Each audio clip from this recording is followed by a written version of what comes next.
How's it going, everybody? This is Dailies to Downloads. My name is Chad. With me is Erik. What? It's a hell of a week.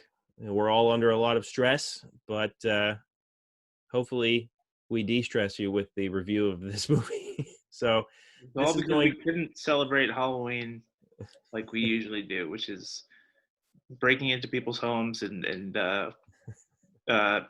shaving cream. Do they do shaving cream anymore? The shaving creaming of people's homes or whatever? I don't know. That's a good question.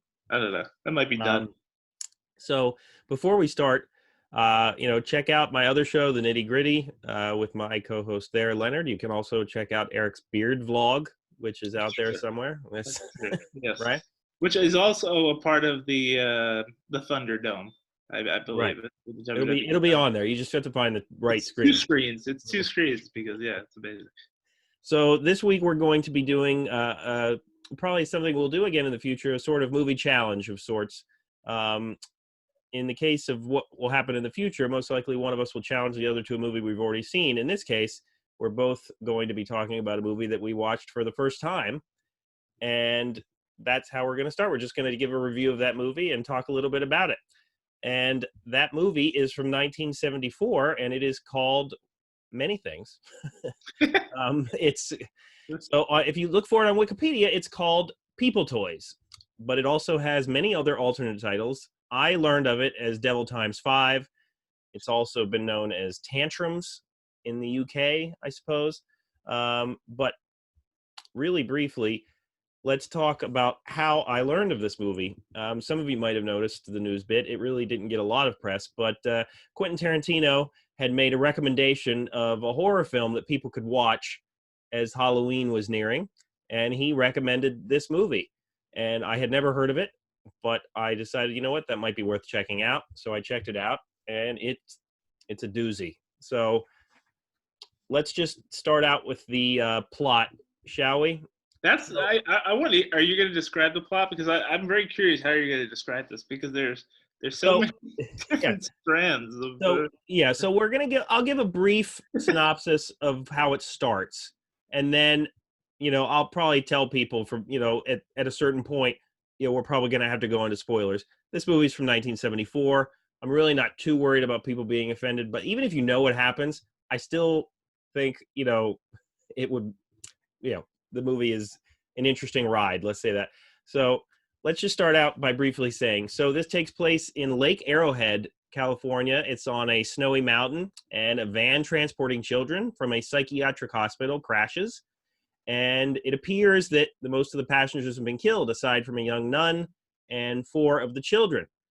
And so they start to travel on foot to find somewhere to seek shelter. And at the same time, in LA, a character named Julie and her boyfriend Rick are going to Lake Arrowhead to visit her father, whose name is Papadoc. Not from 8 Mile, Papadoc. Yeah, that's the right. Great Eminem film, Papadoc, which made me laugh about 10 times within the first 5 minutes of the movie.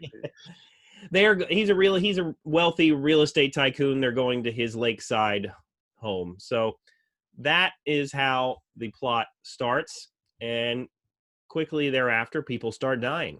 So from here, we're probably going to have to go into a little bit of spoilers. So, Erik, let's start off by talking about what we thought of this movie. I know you just watched it. You just got finished watching it. So, what are your initial thoughts? Unfortunately, pretty dull. I mean, kind of dull in some way. I mean, it's at 88 minutes or so. Like it's about an hour and a half. Yep. Yeah. There's a lot of talking. There's a lot of talking about sex and stuff. And there are a lot of characters that, for me, it was just hard to keep track of who is who at times or what relation they had to each other. Yeah, I don't know. It's very, and this is not necessarily meant as a negative off the bat, but like it is very, very low budget. Like it's very made on the cheap. So even just looking up a few things. Like at first I assumed that like, okay, maybe was this like made for TV or was this, but it's kind of graphic, but also not like it cuts around a lot of things, you know. So it's I think the concept is interesting, and I think the concept is more interesting than the execution of Mm, what happens in the movie. And I feel like that can usually happen with a lot of these Tarantino recommendation movies, like the right. original Inglorious Bastards and things like that, which like sound cool, and then the actual experience of like watching it can be a different experience. Yeah. Right. Um, yeah. I mean, it's there's a little bit of like what like a Village of the Damned meets Last House on the Left, maybe in terms of like wanderers coming to a home and Right. causing havoc. Um, and there's so much stuff in it that I could see it actually like being something that you watch with like a large crowd, or not even midnight. I think like you got to go to like 2 or 3 a.m. for It this. would be fun to watch with a group of people. Yeah, exactly. It needs to be somewhat of a participatory experience. Yeah. Because watching it alone, I was like more baffled, and then about halfway through, I'm just like, I'm gonna stop following it necessarily and just kind of watch, just let it kind of wash over me a bit. Right. But yeah, I mean, Yeah. there's some interesting things about it, but it feels like there are a lot of cooks in the kitchen, and there's a lot of different strands to go down. Well, yeah, okay. So yeah, and I understand some of your points. So basically, and you mentioned the original Inglorious Bastards, and like many of Tarantino's recommendations, they're B movies. And the original Inglorious Bastards is very much a B movie. Now it has a lot of talent in it of the age, but it's they're not expensive movies, and there's a lot of B movie type cliches, whether it be the violence or the nudity or whatever. And this movie, this movie has that as well. It is very cheaply made, and I thought, all in all, I thought it was fun.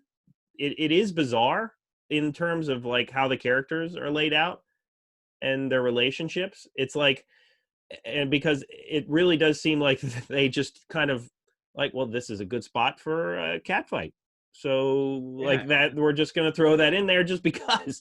So it's very much a B movie in that it hits that so bad it's good knob a few times where it just is silly, but depending on what your viewpoint is, an entertaining type of silly. um, Now, obviously, we're dealing with murderous children here.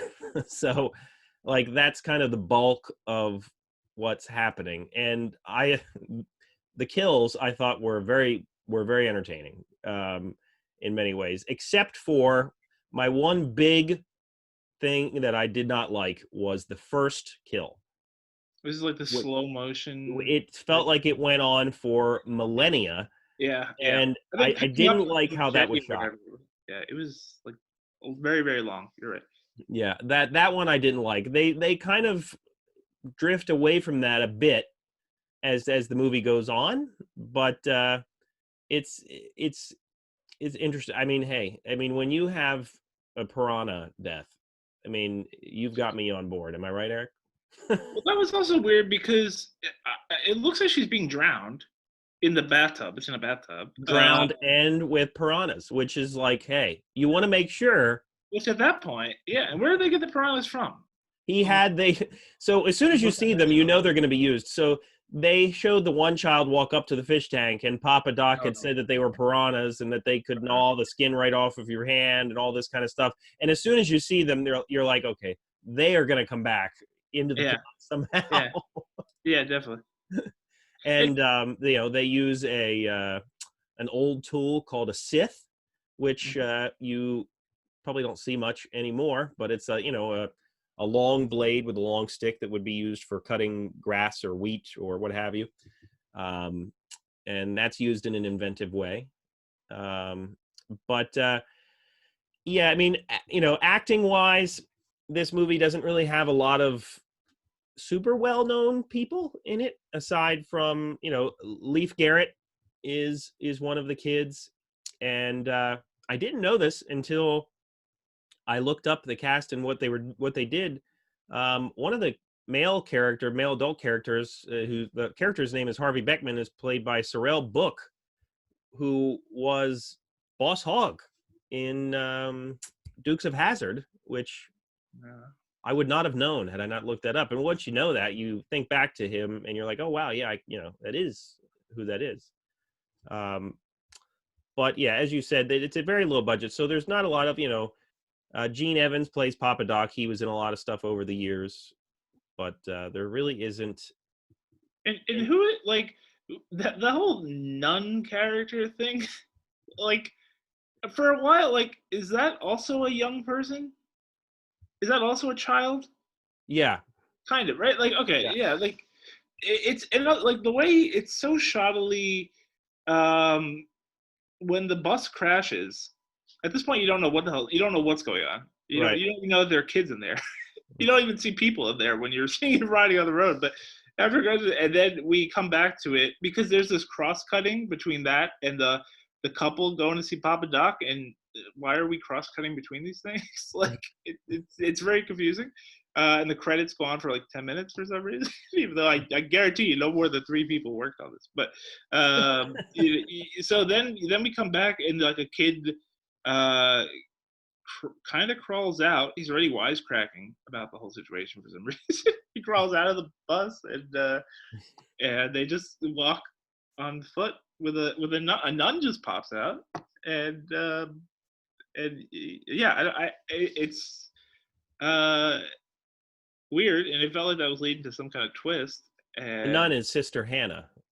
Sister Hannah, yeah, sure, yeah, that's about right. And then yeah, then they're walking for a while, and then like there's no real sense of, like you said, it's what, like Arrowhead. Yeah.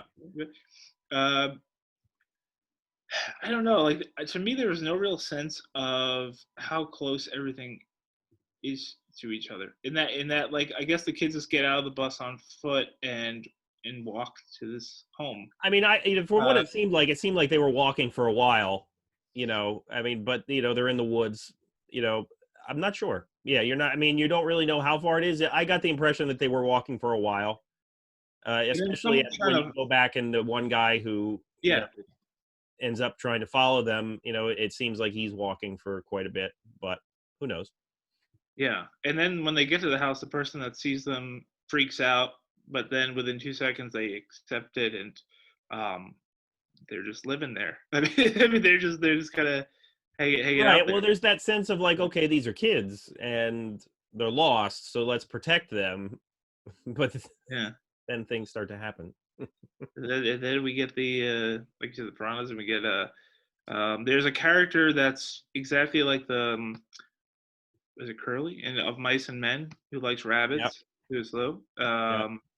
which is always the go-to for these movies. You know what though? I was surprised at what happens to him and when it happens to him. Let's just say that.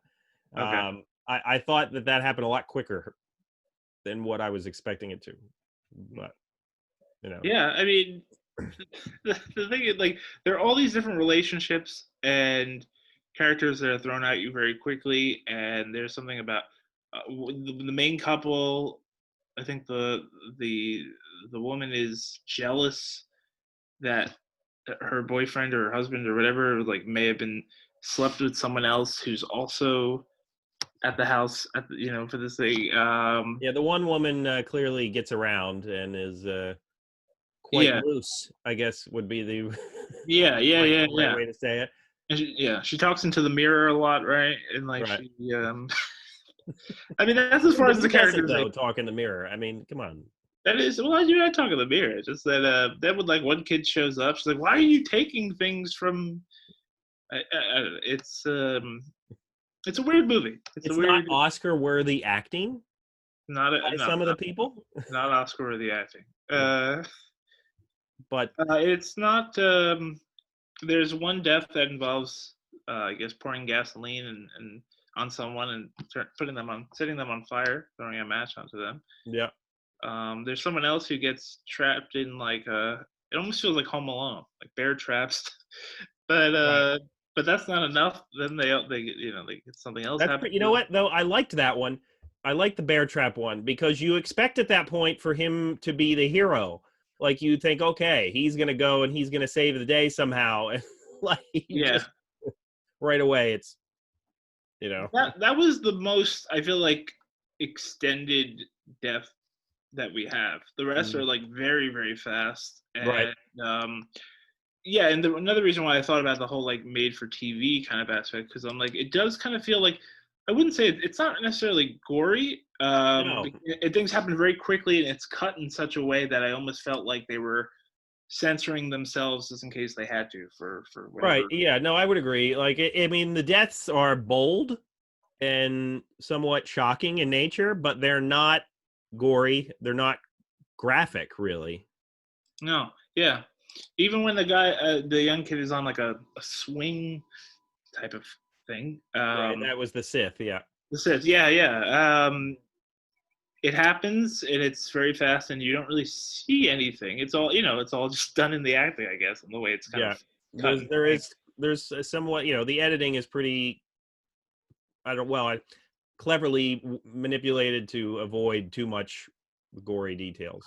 Yeah, and I think that there was another film like 2 years later, um, called "Who Can Kill a Child," which is also about crazy kids, murderous kids, an island that's like run by murderous kids essentially, and this couple that shows up there, and it's obviously bad news. And like I said, Village of the Damned. Like I feel like it's hard to do the killer kid thing genre pretty well Yeah. without making it kind of goofy, right? And I think that's what they were aiming for here. Like, Yeah, they were leaning on silliness and, you know, sort of craziness to a certain extent rather than make it too straightforward. you know, And you're right. Like, I mean, the whole killer kids thing, and I was looking up obviously some of the notable movies that you have out there. The most popular one I would probably say is The Omen. hmm And but that one, it's a little bit different, in that, in what happens there. This one is just these children are mentally disturbed yeah, and they escaped from a psychiatric van, and yeah. And also like they have no qualms. Like, they are like, this is how they are. And to the kids' credit, acting wise, they don't play their characters as true evil. They don't There's not like a thousand indications or nods that there's something wrong. Like you said, the one kid is wisecracking, and one of the other kids likes to play chess. you know yeah. so you just kind of they just like I'm gonna kill this guy, and that was it. Like, Yeah, they're more like in line with like the garbage pail kids than they are the I that's a don't good know, comparison. That's like if you didn't know anything about this movie going into it, and like you didn't know that they'll be murderous or whatever, like they just kind of come out of that bus van whatever, and they just like start chatting about it, like all right, like You should recommend it to somebody, being like, this is a really sweet drama about a family who takes in a group of kids who get lost. yeah, they don't like also like outside of like when we get to the killing, like they don't seem I don't know, like necessarily in need of psychiatric help. Like their qualities wouldn't strike you as being in need of a doctor. Not initially, because Yeah, I think yeah, that they're trying to make us. They're not trying to steer us right in that direction right away. right. They Yeah, want yeah, you, for a little bit anyway, to feel like nothing, like this is just an accident, and these kids need help. yeah, And then quickly, obviously, that changes. yeah. I think yeah. I mean, there it's like you said, the Omen, like maybe like the Good Son, the Macaulay Culkin one, The Good right? Son, and a lot of people hate that movie. I grew up on it, so I kind of look at it in a different way, just because I watched it right when it came out. Macaulay Culkin was very popular at the time. Yeah, That's a crazy movie. yeah, I still think that movie is quite shocking in many spots, but yeah. It's a hard act to pull off, and I feel like it it's is. Orphan like 10 years ago, right? Like Yep. it's very you're always going to walk that fine line of just being like a little silly just by the Right. like anything, even like the Child's Play movies. It's like, oh, like why don't they just kick the doll? Like what the hell's why are these Yeah. adults having so much trouble fighting back against these little 4 foot but so you have to suspend some of your disbelief. Absolutely. But yeah, it really picks up. I feel like in the last 10 minutes. Yeah. Where it's like they're kind of, it kind of caught me by surprise that it feels like it starts rushing really quickly in the last like 10 minutes or so. Especially after how the first death goes, which I was saying how long it is. Like Yeah. I was thinking to myself, oh man, they really need to not do this anymore. And then they just kick it into high gear, and it kind of, bing bang boom. But one of the things, I don't know if you probably didn't have time to look this up, Eric, but the production is basically as interesting as the movie itself. It was filmed in Lake Arrowhead and Big Barrowhead Lake in California in 1973, and it was directed by Sean McGregor. David Sheldon is uncredited as a director, but apparently the production was very tense between director Sean McGregor and producer Michael Blowitz. At one point, McGregor punched Blowitz in the face, and Blowitz responded by throwing the director, Sean McGregor, through a plate glass window. So Wow. that's one of those. That's why he's uncredited. Like, no, that's the actual director. Well, that's the one that was credited. Yeah, Oh, I don't. Who knows what happened to the uncredited guy?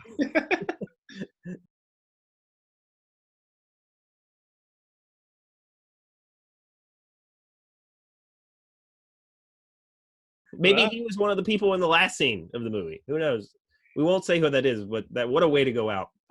It's fascinating to think of, like, I assume this film was like mostly a drive-in kind of like a.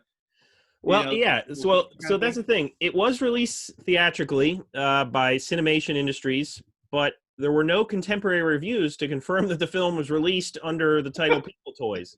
So in a 1974 edition of the film journal Screen World reported the film to be due for a June 74 release. However, contemporary newspapers, the Showtimes, were kind of all over the map. So there really wasn't a consistent release here. And eventually the distribution rights got bought out, and it was re-released as Devil Times 5. And it also, we forgot a title, which is how we watched it on Tubi. If you wanted to watch this movie, it's on Tubi, as The Horrible House on the Hill, which is a title I hate, by the way. Yeah. I think that's very uninventive. But anything like the House on Haunted Hill, the Haunting on Hill House, right. I feel like there's too many of those. So yeah, I mean, this is an interesting movie. I would call it bonkers in many ways. So Eric, if you had to recommend this, like we'll steal in this one, we'll steal from Siskel and Ebert. Would you give this a thumbs up or a thumbs down? Be a thumbs down. And not enough for me in like the so bad is good kind of genre. Like it takes a while to get going, and like so that first kill, and like the way they edit it, and like they'll freeze frame certain things to kind of like, I guess for budgetary reasons, to kind of like cut around something, or kind of like, there are definitely some loose ends showing that, but it's still not unprofessional in the sense that you can necessarily laugh at it in this. I mean, there are some too. The piranha thing is ridiculous, strange. Yeah, but I do feel like this is something that maybe you could watch like a 3-minute trailer of, and I feel like you could get those best bits. And yeah, like you mentioned, there's a guy who's like searching for them. And this would be a good thing for riff tracks to do if they ever wanted to do it. Yeah, exactly. You would definitely need it with like the accoutrements of you may some illegal substance or a riff track or something else. Something else with a large crowd is something I think. Well, an illegal substance no longer in New Jersey. No, yeah, you're right. You're right. If you go to Oregon now, you could really just do whatever the hell you want and throw this on. So, so I recognize that the movie has flaws. And I would give this a marginal thumbs up simply because of the fact that I thought the kills were entertaining, and it has enough of that B movie flavor in it that I enjoyed it for the fact that it was like around 90 minutes, if a little bit under, and it was a nice diversion from the Halloween movies or the horror movies that we usually see and talk about around the time of year. So it was interesting to discover something that I had never heard of before. And what's interesting, and I forgot to mention this at the top of the show, but back in the day, I did a column called Nether Regions where I would talk about out of print, rare, hard to find movies. This would have been perfect for that column when it was around. But she owns the rights to the Nether Regions name, and I'm pretty sure he's going to make a TV show out of it. So I might not be able to use it here. Well, I mean, there are probably a few programs with that title that you can find pretty easily, but I wouldn't recommend anyone Google it. Right, yeah, don't Google it, because I guarantee my articles won't be the first thing that pop up. Oh, Nether Regions video. Okay, let's see what this is. This must be what he was talking about. Oh yes, the Stepford Husbands. That's it. Yes, yeah. I reviewed the entire Stepford franchise for those that care. I remember that. I mean, but that is a good point in the sense that this film would probably be a big DVD-R convention seller. You know what I mean? Yeah. This would be the kind of thing that, even going back 5 years, 10 years before, we could just put it up on a streaming site, where this would be the kind of thing that's traded on rewritable DVD discs. Well, you know what though, and what's funny is that it was released on DVD and in Blu-ray. But on Blu-ray. Yeah, and one of the funny thing about that is that even though it was released on both formats, it's still hard to find because you would never have seen this in stores. And the fact that it really didn't get a proper release in theaters meant that probably a lot of people didn't know it existed until now, when Quentin Tarantino throws it out there. And usually when he recommends stuff, people, his fans will at least check it out. So, it did get a release. If people want to go on to Amazon and look it up and see if they can find it, or eBay, it might be out there somewhere. I don't know how easy it is to find, but Erik and I are officially split on our first movie challenge. Next time, since I chose this one, next time Erik's going to have to give me a movie challenge, whether it's one that he's seen or he's not seen. We're going to have to switch it up. Okay. So, and you're right. The whole having 4 or 5 different titles thing that didn't help. Yeah, I mean, if you Google, that leads to its own where you can go on many divergent paths just trying to find what this movie is, and then all those different titles, and none of the titles are that great either. It doesn't seem like any of them are really sticking in the same. Well, People Toys is the gigantic spoiler in many respects, but I mean, Tantrums is Yeah, come on. Tantrums or Devil Times 5. Devil Times 5 is somewhat misleading too, but yeah, I don't know. If I had a Sith to my head, I would probably choose Tantrums. What say you? Well, People Toys is pretty cool sounding, because it's mysterious and you don't exactly know what that means. Right. I mean, Tantrums, you can't get more generic than Tantrums. And the Devil Times 5, I mean, I guess there are 5 kids, and we got a nun, so it's religious in that respect. I don't know. Yeah, it doesn't seem like none of them for me are great. People Toys sounds curious to me. Yeah, and that other one, the Hill House. We're not in love with any of the titles then, and we should have talked about this beforehand. You and I could have thought of a different title, and we could have thrown it out there. But now we would just be sitting here silently trying to brainstorm titles. So they should call it Pro-Choice would be the title. After this movie, those kids are gonna make you really, I don't know. That's true. All right. Well, bad education. Sorry. Bad education. That one doesn't exist. That nobody's used that title, right? Yeah, it's a couple of times, but that's okay. Yeah. Well, that'll wrap up this show. Thanks for joining us, and we will be back with you next week with a different topic. We'll see what our next movie challenge brings. But for Erik, my name is Chad. Thank you for joining us.